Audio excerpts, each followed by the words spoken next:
Hello and welcome back again to another video. This video is going to be a little bit more in-depth than the previous brief sort of overview of Colossus Arms that I gave. And I'm just going to go through my gear. So I've got just under 631 item level now. I've got crafted braces and cloak with dawn thread. The crit embellishment. Also got a crafted weapon. I picked up a Mark of Cadros in the vault, which was quite nice this week. No sack brood unfortunately, but maybe next week.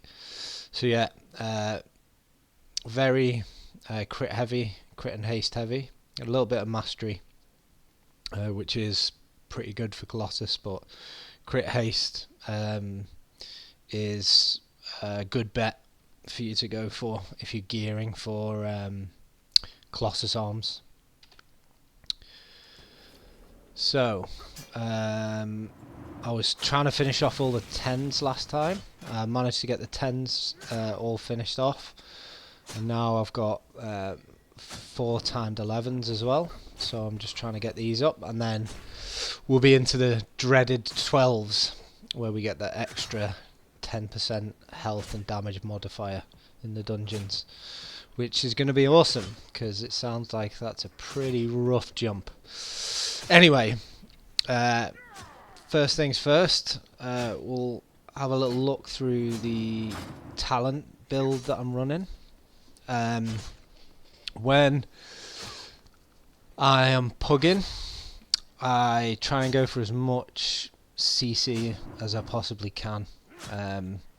So I'll just go through the CC first. So I'm taking Intimidating Shout. I'm also taking Shockwave and Stormbolt.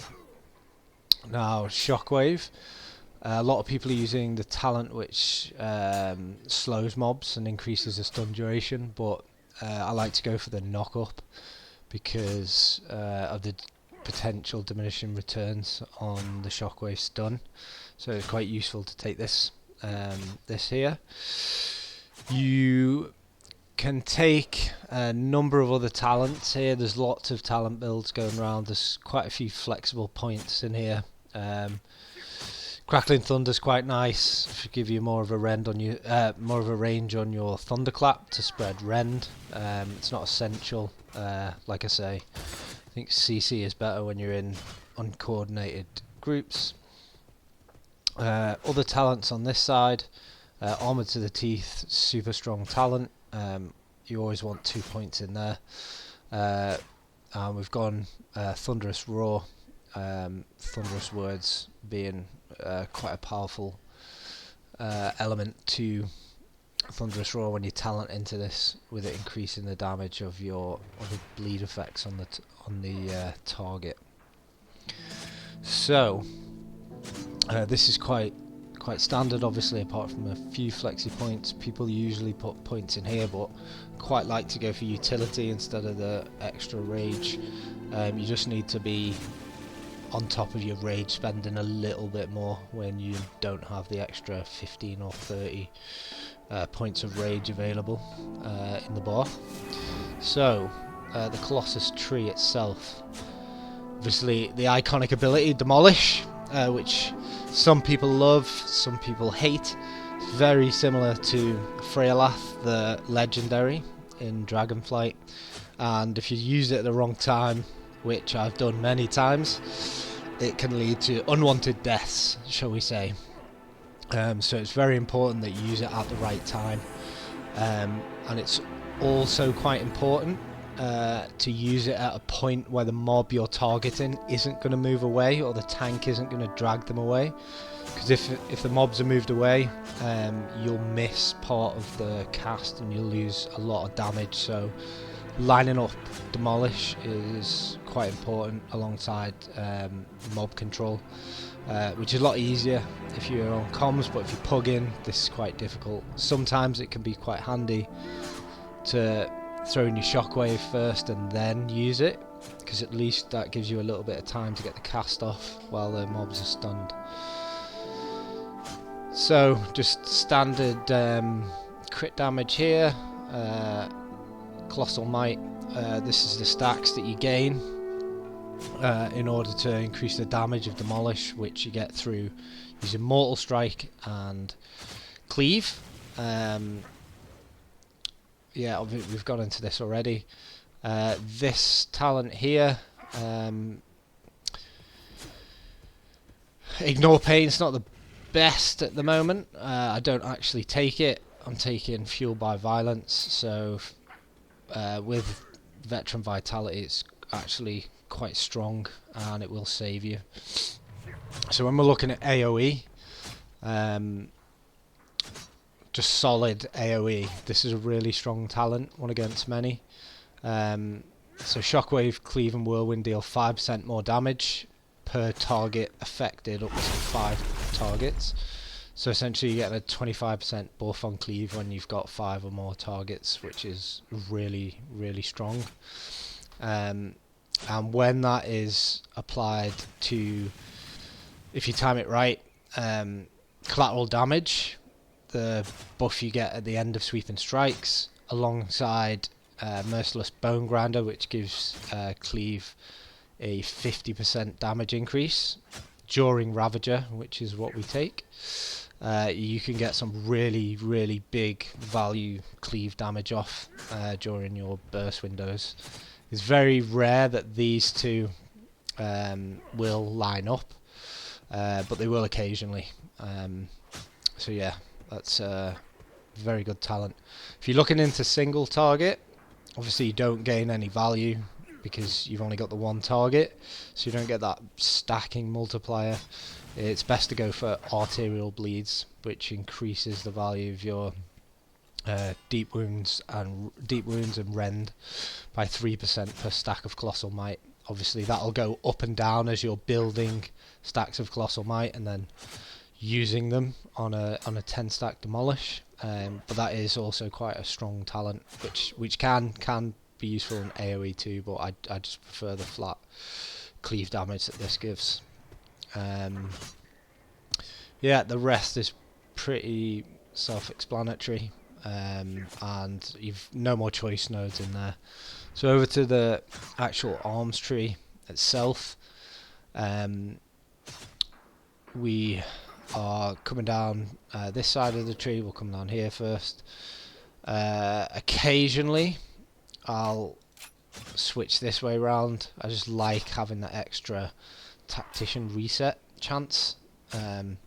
So for every point of rage you spend, you've got a 1.5% chance to reset the cooldown of Overpower, which is quite useful because we get a buff from the tier set from the Overpower resets, which increases Mortal Strike damage and crit chance, which is super useful.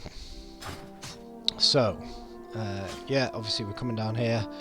This here I've chosen Strength of Arms. This is more single target. I just like to have this. It's kind of useful on 10 and above keys to have a bit more prio damage for bosses and whatnot. And also Dreadnought isn't as powerful as it was in Dragonflight. It's been heavily nerfed, but if you want to go pure AoE, then you want to be using Dreadnought. But like I say, I'd like to have that extra bit of single target. So unlike Slayer builds, we're not using blunt instruments for that extra haste duration you get for that 3 seconds. We're actually going to use Warbreaker to get that debuff on as many targets as we can when we're essentially mashing our faces on the cleave button during AoE pulls burst windows. So we're taking this and in for the kill. Testamite's not really been used very much now. With the nerfs to rage generation, it's lost a bit of its value. So we're going for in for the kill here. Taking Ravager, more valuable with the Colossus build because you have a bigger damage amp on Cleave during Warbreaker and Merciless Bone Grinder, which you get during the duration of your Ravager. So essentially, I'll show you shortly, but when you've smashed in all your cooldowns, Warbreaker Avatar, etc., and you've dropped Ravager, you want to be spamming Cleave and Overpower, essentially, to get the most value out of the buffs you get from this. And Overpower will add to the percentage buff you get at the end of collateral damage while you've got Sweeping Strikes active. This tree here is relatively flexible. Not many people choose Exhilarating Blows, but I quite like the Cleave resets, especially when you are in your Warbreaker and Merciless Bone Grinder window. If you get lucky, you can get quite a lot of Cleaves out during that time, and that really does amp up the burst damage. But if you're looking for a bit more single target focus, you can remove that and stick it over here. Also, Massacre, you don't have to take that. You can bring that point back over either into Bloodborne or Deft Experience. But yeah, I'm going for a little bit more single target, so I'm taking Massacre for the extra execute range, Exhilarating Blows for the Cleave resets. Yeah, that's about it for the talents. Relatively straightforward, but this is the build I've been using. I've been playing around a little bit. I've tried Arterial Bleed, but I do prefer one against many. So yeah, this is what I'm running and having pretty good success with in Mythic Plus, like 10s and 11s at the moment. So yeah, that's it for the talents. We will have a little look now at the rotation. Okay, so I just want to talk quickly about our tier set, the 4 set.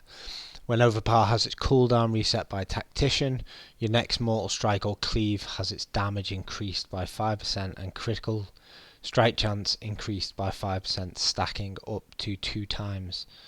So this is Tactician.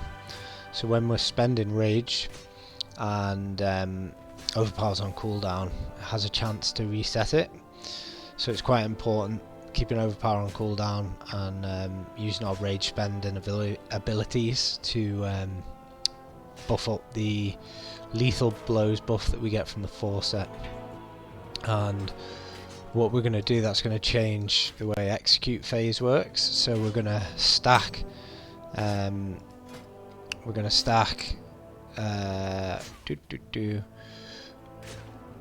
Executioner's Precision to 2 stacks, and Lethal Blows from the 4 set to 2 stacks before we use a Mortal Strike in the execute phase. So it looks a bit like this. Just get this down. So we've got Overpower's on cooldown, we're spending Rage, we've got 2 stacks there of Executioner's Precision, and these 2 little green dots are 2 stacks of Lethal Blows. So then we'll execute, and that'll give us the quadra buffed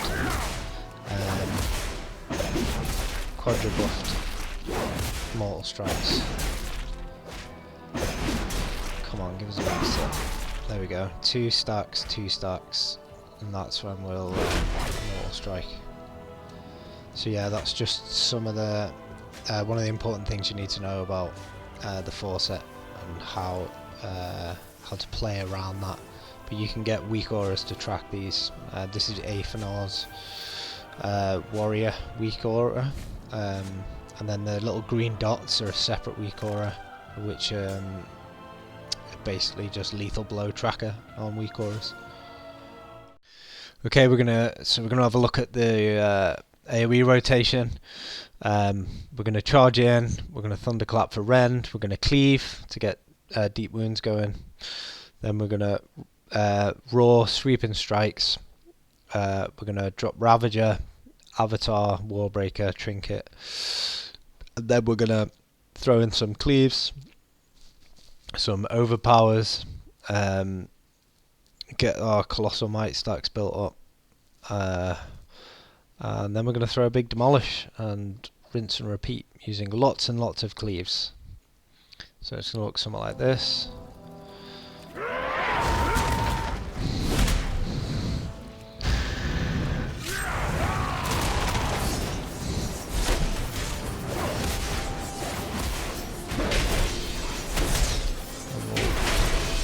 Demolish just in the window there.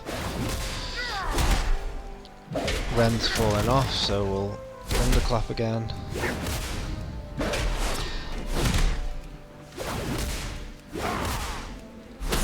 And we keep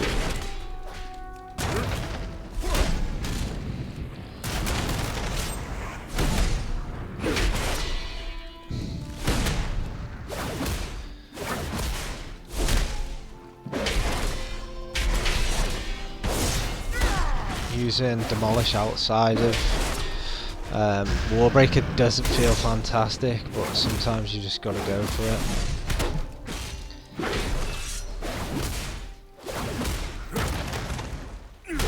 And yeah, try not to let Ren drop off like I did. That's not ideal. You want to keep that up all the time. I've got a bad habit of letting it drop off, which I need to get better at myself. So yeah, there's rough. I'm tired. Excuse me. AoE rotation right there. So when you have 2 or 3 targets, the priorities are going to change slightly again. With sweeping strikes up, you will prioritize Mortal Strike with Cleave as a filler, and then when Sweeping Strikes falls off, you would then go into be prioritising Cleave and weaving in Overpowers and Mortal Strikes. So it looks somewhat like this. We'll charge in again, we'll apply Rend, we'll Cleave, we'll Roar, we'll Sweeping Strikes, we'll Ravager.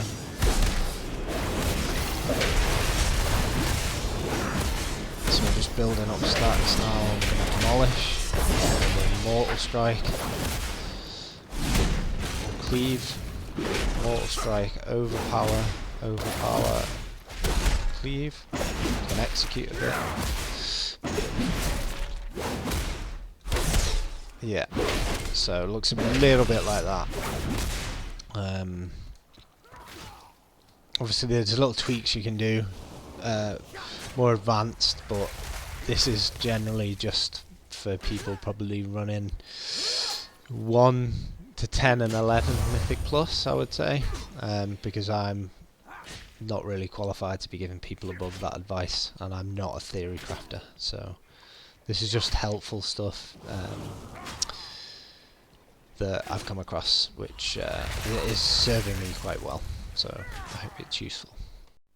So we'll go through our single target rotation now, and the focus of this is going to shift from Cleave obviously over to Immortal Strike, bearing in mind that if we have 3 targets or less and we have Sweeping Strikes up, Mortal Strike is still a priority over Cleave, and you will use Cleave as a filler instead of Slam, which Slam is what you use as a filler in single target. So same will apply. We'll charge in, apply Rend, pop cooldowns, start cycling through Mortal Strike, Slam fillers, Overpower, get Demolish in there, Mortal Strike, keeping Overpower on cooldown, Mortal Strike in, let Ren drop off there. That is not good. That is a bad tutorial mistake. So yeah, ensuring that you keep Rend up. Pretty much sending your cooldowns as they come up. Cycling through.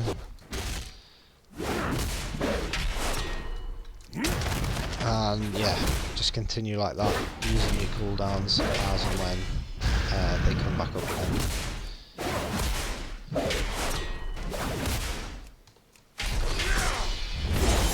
It feels a bit nasty sometimes when you've got like 10-15 seconds left on Warbreaker and Demolish comes off cooldown. I'm not 100% sure whether it's a DPS loss to just use it, but I'll tend to hold Demolish if I've got maybe 12 or so seconds left before Warbreaker comes back off cooldown, especially in AoE, because you get the benefit of sweeping the initial strikes from Demolish too.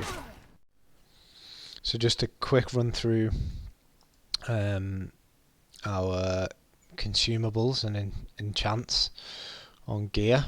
It's always best to sim yourself for different enchants and gems, but I've gone for crit on rings, avoidance on bracers, crystalline radiance on chest. We've got winged grace on the cape, defender's march on the boots, and the strengthen armor for the legs. Armor being quite a nice stat to stack because armor to the teeth gains benefit from it, so it's actually a DPS increase rather than going for the stamina leg patches, armor patches, whatever they're called. And yeah, authority of the deeps is what I go for on my main hand, my two-hander. I've also got crafted bracers with Dawn Thread, and the crafted cape has Dawn Thread too, which gives increased crit chance when over 80% health. Again, like if you really want to min-max, then you should sim yourself to see what's best to go in those slots. In terms of potions and flasks, so we'll be using the Flask of Alchemical Chaos, which basically cycles through secondary stats. I'm using the cheapish ones because I'm being a cheapskate. So I've got like 2 rank that give me about 3,200, and yeah, these are what you should be using, and the potions you should be using alongside them are tempered potions, which increase the stats associated with whatever your flask is at by just under 2.5k for 30 seconds. So yeah, you should be using them quite regularly. What else have we got? Where are my health potions? Yeah, so Algari healing potions. They are your friend. Your healer will like you if you use them, and you won't die as much if you have these on your action bar and you actively use them. So I highly recommend people getting them. I'm not sure if these still work, but it's handy to have some invis pots in case your tank wants to do skips in Mythic Plus. And mana oil, so this is what I use on the weapons, the Algari mana oil, which gives crit and haste. Is there anything else to cover? I always carry some drums and the jumper cables, which you can buy off the auction house now, although they are very expensive.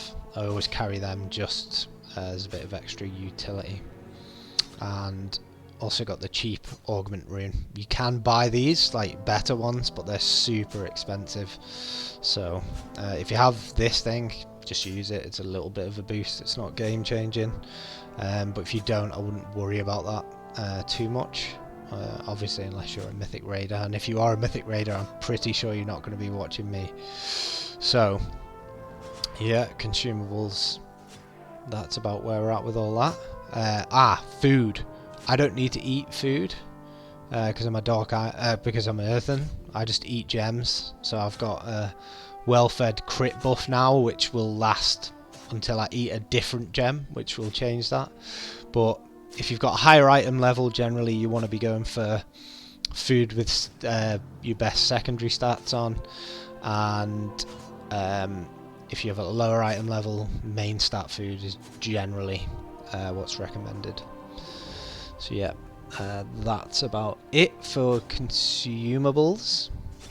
No, it isn't. Gems. So, I haven't gone for the DPS sort of meta gem with the primary stat and crit effect. I've actually opted for the movement speed per unique Algari gem colour. So my movement speed is 111%, and I just find that like handier. Gets you out of sticky situations. If you've got that bit of extra movement speed and you react a bit slowly to something, you've got more chances of getting out of it. And being alive, you're going to do more DPS than being dead. So I opt for that, and I've mixed my gems up a bit to get the maximum benefit I can out of it. So yeah, I've got a crit mastery one there, haste crit, mastery crit, and up here we've got a verse mastery and a crit mastery. So you're going to want a gem that has to get the maximum benefit from the meta gem, the movement speed or crit damage bonus for different gem colours. You're going to want to have a gem that has main haste, majority haste, majority mastery, majority verse, and majority crit. And they are 4 different coloured gems essentially, which will give you your max bonus for that gem, which is why I'm on 111% movement speed. Cool. So yeah, that is that now for consumables. So I think the final part of this guide is going to be a little bit about our defensives. So we have a few defensive abilities. We've obviously got our main defensive, Die by the Sword, which is really useful, especially if you're pulling aggro on a big pull and there's a lot of melee mobs in there. If you use to Die by the Sword, it's probably going to save your life, and save your healer's hair turning grey too. So this is a really useful one to use if you pull aggro and during big damage events in fights. I will put a clip on of me using defensives just to go through, so I can show you in practice after just going through the abilities. So another huge one is spell reflection. This is magical, this button. If you're being targeted by adds casting nasty death bolts in dungeons and everyone's interrupts and stops are gone, you just pop this and you're going to be doing a nice bit of damage back to those mobs. You can use this to cheese certain mechanics. There's a lot of guides out there on the internet that will tell you which abilities you can deflect, which means it doesn't return damage, it just stops you from taking any, and which abilities it will actually reflect, so you'll end up doing a lot of damage to your enemies. We have Rallying Cry, part of our amazing utility kit as warriors, which is kind of useless. You can potentially save someone's life with it in a Mythic Plus, but it's pretty bad, and on a 3-minute cooldown for 10% temporary health, it's not great. You use it at the right time, it can help your healer out, but it isn't fantastic. So we have Second Wind, which gives us nice little heals when we're getting below 35%, and then we've also got Veteran Vitality, which I've already mentioned here, which is a nice little defensive ability. We can take Bitter Immunity. So for the affix, the Xalatas affix, which basically puts a heal absorb on you and you need to be dispelled, you can take this and this will remove that debuff instantly, which is quite nice for your healer. It's also quite a nice get out of jail free card. It's every 3 minutes, which again is rubbish. Our utility is And sort of self-sustainability is not great at all. It's something that needs addressing for sure. But this can potentially be a bit of a lifesaver. We've got pain and gain. Don't tend to take this a lot. It is a helpful little heal, but there's quite a lot of stuff that we have to choose between in this section, and I tend to skip this one out. And now we've got probably one of our best defensives, because we can use it all of the time, is defensive stance. So defensive stance is extremely useful because it's free damage reduction, and you should be using this on high damage abilities during Mythic Plus runs, purely to give your healer an easier time, and obviously you do no DPS if you're dead, so it's really important to start practicing rotating through your cooldowns. You can set up a macro, which essentially is one button, and it will switch you back and forward between battle stance and defensive stance. But yeah, you want to cycle through using defensive stance, using Die by the Sword, Spell Reflect. Also, another big one is Algari healing potions. You should have lots of these in your bags if you're planning on doing Mythic Plus, and you should be using them like they're going out of fashion. You'll save yourself in so many occasions using this, especially if your healer's struggling, move in, pop these, it'll save your life. Also, same goes with health stones. They're there, use them. It will save you a lot of the time. So I'm gonna see if I can find some footage from one of my dungeon runs of me practicing what I'm preaching and not being one of those warriors that doesn't use any abilities. I think also actually it's quite important to note while we're talking about defensives. So you can think of Pummel as a kind of defensive in a way. Interrupts are super important, and a lot of the time people sit on them because they're too focused on DPSing. You should be interrupting things, especially on priority mobs, because it saves your group a lot of damage. Again, saves your healer's hair from going grey. Use this a lot. Also, with having Intimidate and Shout, Talented, that's a nice stop. And we also have Shockwave on a reduced cooldown with Rumbling Earth. So that's going to be on a 20-second cooldown, which is pretty good. Even though stops aren't as good now as they were in Dragonflight, still quite powerful. You should be using it whenever you see casts going off and not being interrupted.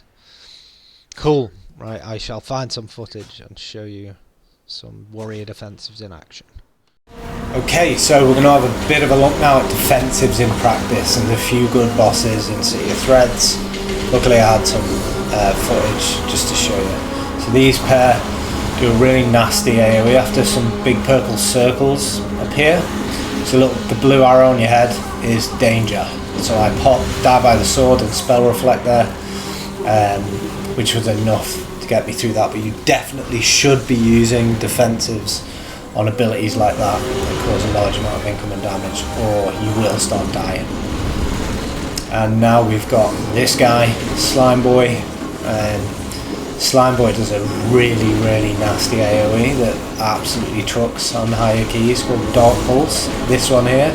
So I'm popping Die by the Sword, Spell Reflect again, but also going into defensive stance. And as you can see, my health stayed relatively stable there compared to everyone else's. And we also have the Splicer, a very annoying boss if your group aren't moving well together. So on this one here, you'll see shortly, I'm spell reflecting here, and if you spell reflect that before the cast goes off, you actually don't get rooted. So that's quite a useful little tip there. You can spell reflect as soon as you see those blue lines come out, purpley lines, spell reflect. So the splice dot, which came out there, I've used Die by the Sword, and also that's covered me for the slam, so I had the damage reduction for Die by the Sword for the slam as well. As soon as I've got back in, I've used Impending Victory to heal myself up. Now, Impending Victory is really important, does quite a lot of healing, helps your healer out. Also, you can see my healing pots were on cooldown until just now. Your healing pots should always be on cooldown. If you get low, if your healer's struggling, pop them healing pots. Be a good warrior. Don't just zug. Look after the healer. We don't want them all going grey and leaving. Cheers. Thanks everyone for watching. I hope this was useful. If it was, give me a like and subscribe. If there was stuff you didn't like, my editing's not great at the moment, stuff like that, please put any constructive feedback in the comments. And happy zugging. Remember to use them defensives, guys. Remember. Peace out.